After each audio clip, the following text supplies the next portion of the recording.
वालेकुम रहमतुल्लाहि वबरकातुहू। अज़ीज़ तुलवा, मेरा नाम अब्दुल अज़ीम गफ़ूर शेख है। मैं महानगर पालिका शाहबाज़ ख़ान अमीन ख़ान जमादार इस स्कूल में माविन मौल्लिम हूँ। मैं आज आपके सामने 7वीं जमात का एक बेहतरीन सबक जिसके मुसन्निफ़ मुंशी प्रेमचंद है, सबक नंबर 4 बूढ़ी काकी पेश करने जा रहा हूँ। बच्चों, कोरोना की वजह से हमारी स्कूलें बंद हैं, पर शुक्र है महानगर पालिका का जिन्होंने एक बेहतरीन सरगर्मी मेरा टीवी मेरा मदरसा बज़रिया अमल लाई और हमारी रसाई आप तक हुई। इसी असना में मैं आज आपके सामने ये सबक पेश करने जा रहा हूँ। बच्चों, इससे पहले कि मैं सबक शुरू करूँ, आइए हम इस सबक के पस मंज़र की तरफ बढ़ते हैं। यानी पहली बात, दुनिया के तमाम मज़ाहिब में बूढ़े लोगों की इज़्ज़त करना, उनका एहतराम करना अच्छे अखलाक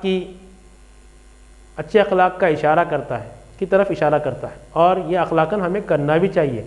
हर मज़हब हमें इसी बात की तालीम और तरबियत देता है, और ये हमारा अव्वलिन फ़र्ज़ भी है कि हम अपने बुज़ुर्गों का एहतराम करें, उनकी इज़्ज़त करें, उनकी तीमारदारी, उनके सेहत, उनके खाने पीने का हर चीज़ का ख्याल रखें। एक ऐसा ही मशहूर वाक़या रसूल करीम सल्लल्लाहु अलैहि वसल्लम के ज़माने में पेश आया।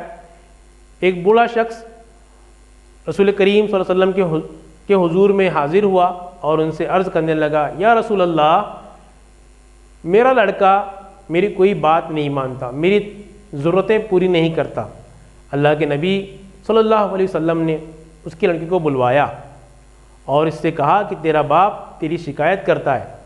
तो उसने कहा, ए अल्लाह के नबी, मैं अपने वालिद से बहुत परेशान हूँ, इस कदर परेशान हूँ कि मैं क्या बताऊँ। मेरा इन पे ध्यान नहीं दे पाता हूँ और कोई इन पर खर्च नहीं कर पाता हूँ। असल हुआ ये था कि लड़के ने अल्लाह के नबी से शिकायत की, मेरे वालिद साहब हमेशा मुझे कुछ ना कुछ मांगते रहते हैं। शिकायत की अल्लाह के नबी के पास, तो अल्लाह के नबी ने उसके वालिद को बुलवाया और कहा कि देखो, तुम्हारे फ़र्जंद ने मेरे पास तुम्हारी शिकायत की है। बूढ़ा सुनकर रोने लगा और दिल ही दिल में सोचने लगा और कहा, अल्लाह के नबी, मैंने अपनी तमाम उम्र इसकी परवरिश में, अपनी जायदाद, अपनी तमाम कमाई इसकी परवरिश में सर्फ कर दी, ख़त्म कर दी। अब मेरे पास जो कुछ है बस यही मेरा लड़का है।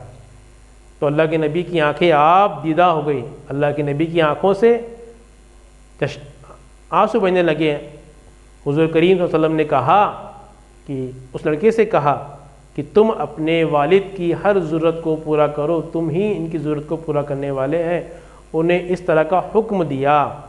तो हमें इस बात से मालूम होता है कि किस तरह हमें अपने बूढ़ों की, अपने बुज़ुर्गों की, अपने असलाफ़ की कदर कीमत, कदर मंजिलत करनी चाहिए।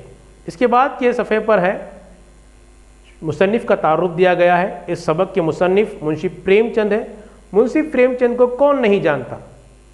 उर्दू के मशहूर नावल निगार, अफसाना निगार और बेहतरीन सहाफ़त के मालिक हैं। मुंशी प्रेमचंद का असली नाम धनपत राय था, जो नवाब राय के नाम से अपनी तसानीफ़ को शाये करते थे। मुंशी प्रेमचंद की पैदाइश 1880 को बनारस के लम्ही नामे गांव में हुई। अपनी इब्तदाई तालीम यानी प्राइमरी तालीम उन्होंने उसी गांव में की और तालीम हासिल करने के बाद वो मुदर्रिस बन गए, बच्चों को पढ़ाने लगे, यानी मौल्लिम बन गए, टीचर बन गए, बच्चों को पढ़ाने लगे। और इसी दौर में उन्होंने एक किताब लिखी, सोज़े वतन। सोज़ कहते हैं वतन का दर्द, सोज़ कहते हैं दर्द को, वतन का दर्द नामी किताब लिखी, जिस पर अंग्रेज़ हुकूमत ने पाबंदी ऐद कर दी और इस किताब को शाये नहीं होने दिया। इसके बाद मुंशी प्रेमचंद ने अपनी नौकरी से, यानी अपनी मुलाजिमत से इस्तीफ़ा दे दिया, नौकरी छोड़ दी और उसके बाद अदब और सहाफ़त में कलम आजमाई, अपने कलम का ज़ोर आजमाया। मुंशी प्रेमचंद ने बहुत से नज़में, बहुत से ड्रामे, अफसाने लिखे हैं, जिनके बारे में आप और हम पढ़ेंगे। उन्हीं में से एक ड्रामा, एक अफसाना, एक कहानी आपकी किताब में दी गई है। मुंशी प्रेमचंद ने 1908 में कहानियों का पहला मजमूआ सोज़े वतन लिखा, जिसको अंग्रेज़ों ने पाबंदी लगा दी। 1912 में उन्होंने अपनी सरकारी मुलाजिमत से इस्तीफ़ा दे दिया। ये आप जानते हैं, और सहाफ़त के पेशे को अपना लिया, यानी लिखने और नावल अफसाने लिखने का काम उन्होंने शुरू कर दिया। प्रेमचंद ने अपने अफसानों में, नावलों के ज़रिए दोस्ती, समाजी इस्लाह, कौमी एकजहती और ख़ास तौर पर भारत के देहाती कल्चर को, देहाती तहज़ीब की अक्कासी बड़े ही अच्छे असलूब में की है। उन्होंने तकरीबन 300 अफसाने लिखे। गावदान, मैदान अमल, चौगान हस्ती, बाज़ार हुस्न और पर्दा मिजाज वगैरह उनके मशहूर अफसाने हैं, जिनमें बैंगन का पौधा और 2 बीघा ज़मीन, बंधुआ मज़दूर, बहुत से उनके मशहूर अफसाने हैं, इनकी कहानियाँ हैं, और ईद ये उनकी मशहूर कहानी है। ऐसे वाक़यात कहीं आपको आपके मुस्तक़बिल में पढ़ने के लिए मिलेंगे। इस अज़ीम हस्ती का इंतकाल 8 अक्टूबर 1936 को बनारस में ही हो गया, और ये दार फ़ानी को छोड़कर रब की के पास चले गए। तो आइए अब हम उनकी लिखी हुई कहानी पर पढ़ते हैं। बुढ़ापा अक्सर बचपन का दौरे सानी हुआ करता है। बुढ़ापा अक्सर बचपन का दौरे सानी हुआ करता है। बूढ़ी काकी में जायके के सिवा कोई हिस्स बाकी ना थी। आंखें, हाथ पैर सब जवाब दे चुके थे। ज़मीन पर पड़े रहती, और जब घर वाले कोई बात उनकी मर्ज़ी के ख़िलाफ़ करते, खाने का वक्त टल जाता, या मिक़दार काफ़ी ना होती, या बाज़ार से कोई चीज़ आती और उन्हें ना मिलती, तो रोने लगती। उनके शौहर को मरे हुए एक ज़माना गुज़र गया था। 7 बेटे जवान होकर दाग दिए गए थे। अब एक भतीजे के सिवा दुनिया में उनका कोई न था। इस भतीजे के नाम उन्होंने सारी जायदाद लिख दी थी। उन हजरात ने लिखाते वक्त तो खूब लंबे चौड़े वादे किए थे, लेकिन वादे दिलवाले के सब्ज़ बाग थे वो वादे दिलालों के सब्ज़ बाग थे। अगरचा उस जायदाद का सालाना आमदनी 150 रुपये से कम ना थी, लेकिन बूढ़ी काकी पेट भर रूह का दाना भी बड़ी मुश्किल से मिलता था। बुढ़ापा अक्सर बचपन का दौरे सानी हुआ करता है। बूढ़ी काकी में जायके के सिवा कोई हिस्स बाकी ना थी। आंखें, हाथ पैर सब जवाब दे चुके थे। ज़मीन पर पड़ी रहती, और जब घर वाले कोई बात उनकी मर्ज़ी के ख़िलाफ़ करते, खाने का वक्त टल जाता, या मिक़दार ना काफ़ी होती, या बाज़ार से कोई चीज़ आती और उन्हें ना मिलती, तो रोने लगती। उनके शौहर को मरे एक अरसा गुज़र गया, एक ज़माना गुज़र गया था। 7 बेटे जवान होकर दाग दिए गए थे, यानी अंग्रेज़ों ने उनको शूट कर दिया था, उन्हें कत्ल कर दिया था, उन्हें सज़ाए मौत दे दी थी। और अब एक भतीजे के सिवा दुनिया में उनका कोई ना था। भतीजे के नाम उन्होंने अपनी सारी जायदाद लिखवा दी। उन हजरात ने लिखवाते वक्त तो खूब लंबे चौड़े वादे किए थे, लेकिन वो वादे दिलालों के सब्ज़ बाग थे, यानी खुशनुमा ख्वाब के अलावा कुछ भी ना थे। बस वादा होता है, इस तरह की बात थी वो। अगरचा उस जायदाद की सालाना आमदनी 150 रुपये से कम ना थी, लेकिन बूढ़ी काकी को पेट भर के रुई का दाना भी मुश्किल से मिलता था। मतलब ये कि दाने दाने को तरस गई थी बूढ़ी काकी, इतनी जायदाद होने के बावजूद भी। बुद्धराम को कभी कभी अपनी इस बेइंसाफ़ी का एहसास होता। वो सोचते कि इस जायदाद की बदौलत मैं इस वक्त भला आदमी बना बैठा हूँ, और अगर ज़बानी तशफ़ी से सूरत हाल में कुछ इस्लाह हो सकती तो उन्हें मुतलक़ुल दरीग़ ना होता, लेकिन मज़ीद खर्च का खौफ उनकी नेकी को दबाए रखता था। मतलब ये कि बच्चों, बुद्धराम उनका भतीजा था, जिनके पास बूढ़ी काकी रहती थी, जिनके नाम बूढ़ी काकी ने अपनी सारी जायदाद लिख दी थी। अब बुधुराम कभी कभी अपनी इस नाइंसाफ़ी, अपनी इस बेरुखी पर सोचते, उन्हें एहसास होता कि वाकई में अपनी काकी के साथ में जो मेरी दादी है, जो मेरी काकी है, चाची है, उनके साथ में मैं नाइंसाफ़ी कर रहा हूँ। वो हमेशा सोचते रहते कि आज जो मैं इतना बाविकार शख्स बना हूँ समाज के अंदर, ये तमाम मेरी काकी के दौलत की बदौलत है।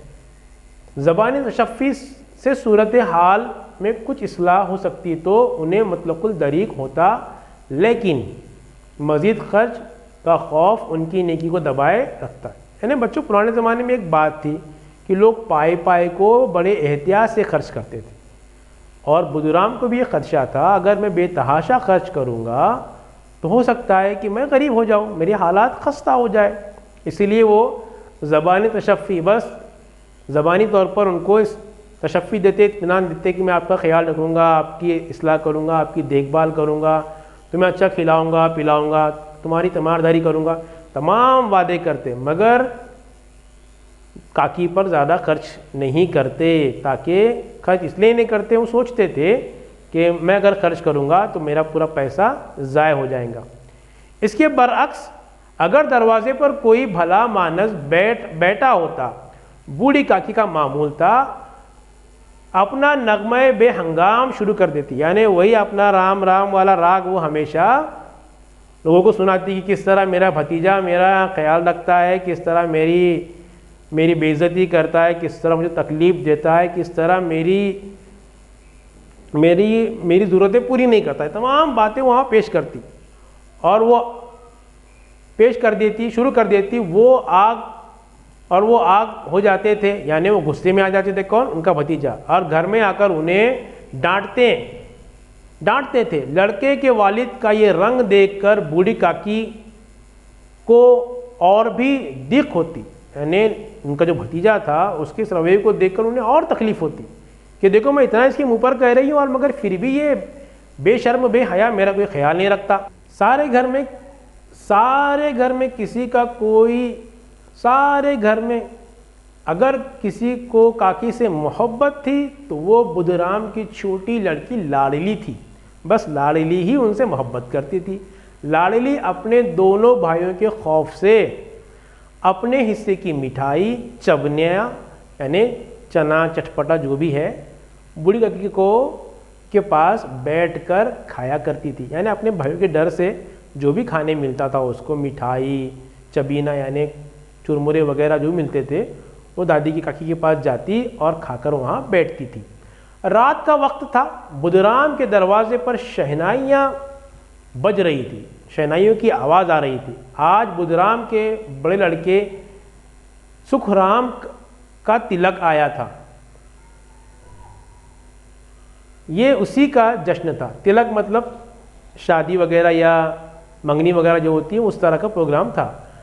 घर की मस्तूरात गा रही थी और रूपा मिठाई की दावत का सामान करने में मसरूफ़ थी। भट्टियों पर कढ़ाव यानी कढ़ाई में कढ़ाव चढ़े हुए थे। एक में पूरियाँ और कचौरियाँ निकल रही थी, दूसरे में समोसे, एक बड़े हांडे में मसालेदार तरकारियाँ पक रही थी।